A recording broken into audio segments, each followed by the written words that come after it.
Nurjaz is a girl from Syria. Nurjaz was taken away by social services 3 years ago. Nurjaz, who was brutally raped by her foster family. Those who are watching me needs to know the truth, what really happens to our children after they have been taken. Today Nurjaz will come on camera speaking with all her out of freedom and tell us about the torture she endured. She is breaking the silence. Hello everyone.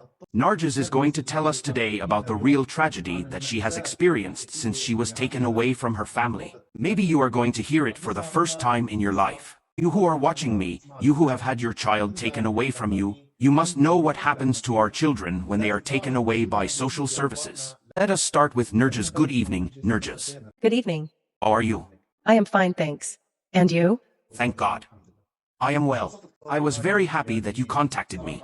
I wish more people would be as brave as you are and would express themselves. Your voice is important and it deserves to be heard. It is important for us to know what happens to you when you are taken away from your family. When was it you were taken from your family? What year? They took me in the year 2020. 2020 you were taken? Correct. Let us know the details. What were the reasons? We want to know the real reason they took you. We want to hear from you how the problems started, whether it was from the doctor, the school, or the home. Did you experience domestic violence? Was there any domestic violence? I want to hear from you what happened because millions of people are listening to you right now. And we want to understand and know what happens to our children. Please tell us what happened and how they took you. Please continue. Everything started at school. The school sent a request to social services claiming that I was being abused at home and that there were problems and violence in the house. But that was all lies. So, it was the school who reported concern to social services that you were being abused? Yes, that's correct. Was there any abuse at home? No, there was no abuse at home, not to that extent. What do you mean by not to that extent? Can you explain to us how it was not to that extent? Did your father hit you or raise his voice? Not all abuse is physical. My father didn't hit me, but he always used to tell me what is right and what is wrong, what I should do and what I shouldn't do. He always would tell us from wrong to right. So, he didn't hit you? He didn't hit me. So, he only told you what is right and what is wrong. Is that correct? Yes, that's correct. What was the reason for the school to send a report to social services? How did they come up to that conclusion? It all started when I heard about my brother's death. I was only 14 years old back then. How did your brother die? I heard my parents talking about my brother's death while I was in my bedroom. My situation deteriorated and my mood became increasingly unhappy. I became depressed after my brother's death, which was obviously noticed at school that day. So, you loved your brother very much? Yes, I loved him very much. He was my brother. There was no one better than him in the world. I was very attached to him. So you were in a deep sorrow after hearing the death of your brother? Yes. What happened then? The teacher noticed that I wasn't feeling well, and I felt bad. They thought there was abuse at home, but there was no abuse at home. So, they imagined that there was abuse after they saw you grieving, because your brother passed away. He was younger than you, wasn't he? Yes, he was a year and a half younger than me. So you are depressed and they suspect abuse, so they made a report to social services, right? Yes, that's correct. What happened after they reported their concerns? Following the report of concern to social services, I was interviewed many times, 1,000 times figure of speech. At school without my parents being aware. Additionally, they contacted me on my phone without my parents' knowledge. Social services carried out various actions, of which my parents were not notified of. Tell us what happened. We want to hear it from you. They wanted to protect me from my parents, but my parents had done nothing wrong. Nothing. However, they couldn't protect me from the Swedish family, and the man who sexual assault and raped me. Social services couldn't protect me from him. The old man who raped you?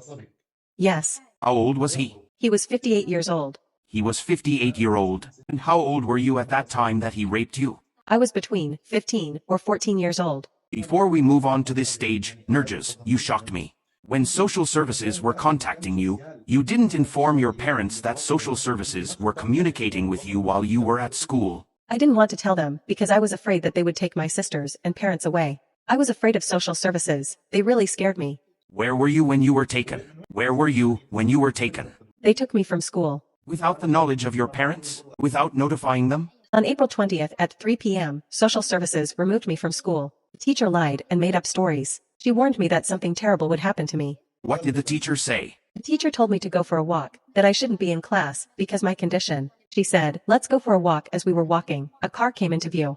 I told her I wished to return home, to my parents, my mother and father. She said, "You cannot go back. It is forbidden." I inquired for the reason. The teacher answered, "You'll discover the reason if you go with the police." I was filled with fear. I ran back to school. but the car caught up with me and took me to the police station. You were 14 years old at that time. Correct. It is true that they took you to the social service without sending any notification to your father. And your family was waiting for you at home, oblivious to what was occurring. The social services claimed that your parents were abusing you, but for a fact your brother's death made you depressed, and they took you from school and put you with a 58-year-old man.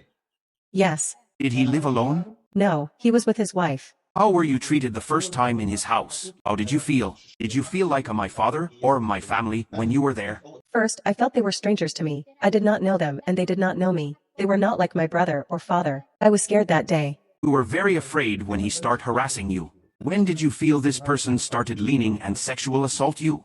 It started after a week. How did it start? Can you explain this situation? How did you cope during this time? What did you do after you got raped? Please tell us. I was very afraid when he started to sexually assault me. I couldn't move. I froze. I was frozen in fear. I wanted to scream, but I couldn't. I wanted to speak, but I couldn't. I couldn't do anything. I wanted to call the police, but I didn't have a mobile or anything else. The social services forbid me to have one. So he started sexually assaulting me, touching me all over my body. We'll make sure you get your voice heard. We don't let our daughters and children be victimized for this kind of thing. 1 week he started harassing you, but where was his wife? Have you thought about talking to his wife? That her husband is doing this to you? I tried to talk to her, but she did not believe me. So every time she goes he starts harassing you? Yes, that's correct. What happened next? Don't cry. Your tears are precious. You are with us now. Have faith in me. We're fighting the world together, and we will make sure that your voice is heard, no matter what challenges we face. No country has encountered such a situation before. What happened after a week? Every day I got more and more scared, because he didn't want to stop raping me. So I started cutting my body and hands, and hurting myself. I didn't eat. The foster home became very scared of the situation. Did you think about telling his wife about what he did to you? I spoke to his wife, but she wouldn't listen to me. She didn't want to believe me or offer me protection. I told her I couldn't live with him, but she promised I'd be safe because he wouldn't hurt me. She compared our relationship like father and daughter. You were 14 years old? I tried to explain how I felt at home with him, that I was scared and uncomfortable, but she didn't believe me and assured me that I wouldn't be treated unfairly. And then what happened to you? He raped me. When is this? After a few weeks, he raped me and did many things with me. I started screaming. I couldn't talk to the police, nor was I able to do anything at all, because social service never allowed me to have a mobile phone with me. When he did this to you, where was his wife? His wife was outside the house. When he was doing this to you, his wife was outside. Yes. After the rape, did you report the rape to the social services or to the perpetrator's wife? And what was your reaction in this situation? What did you do? The social service did not come and did not visit me at all. For 3 months, they stopped talking to me. So I did not speak to them, so they never saw me, and his wife did not believe me. Show me your hands. I beg you. Show me. In the name of God, let your voice be heard until it reaches the ends of the world. You are our children. What is happening to you? What is happening to this country? And when we tell people our children are being raped, nobody believes us. Let me see your hand. Let me see your hands. Show me. Leave the phone. Zoom in a bit. What did you do to yourself? This is severe. What did you do to yourself? Why did you do it? After everything he did to me, and after everything that happened with that man, I tried to commit suicide multiple times. You tried to commit suicide after all this happened? Yes. Why did you try to kill yourself? And you are in a country of laws? A country of laws? Are you in a country of law? Nobody follows the law. You told them this man raped you when you were 14 years old. Did they put him in prison? No. What did they do with him then? No, they did not put him in prison. What are they playing at? I don't know. The social service wanted to protect me from my family, who did nothing wrong, but they did not want to protect me from a predator. I mean, Yes, it is true. did your father know that you had been raped while living with your foster family and that the perpetrator was an older man? Social services didn't tell my father. Okay, what happened? Did you move out of the house? How long did you stay with the foster family?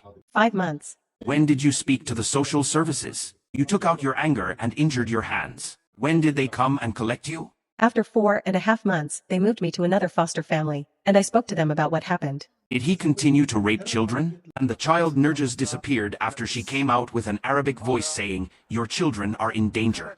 I really don't want my parents to know. Your children are being raped." Today, Nurjas has disappeared. We do not know if she will come back or not, but she wants to tell the world with her voice that she was wrongfully taken and silenced. Wake up people and Arabs, your children are in danger and we hope to see Nerjas again so we can continue the conversation.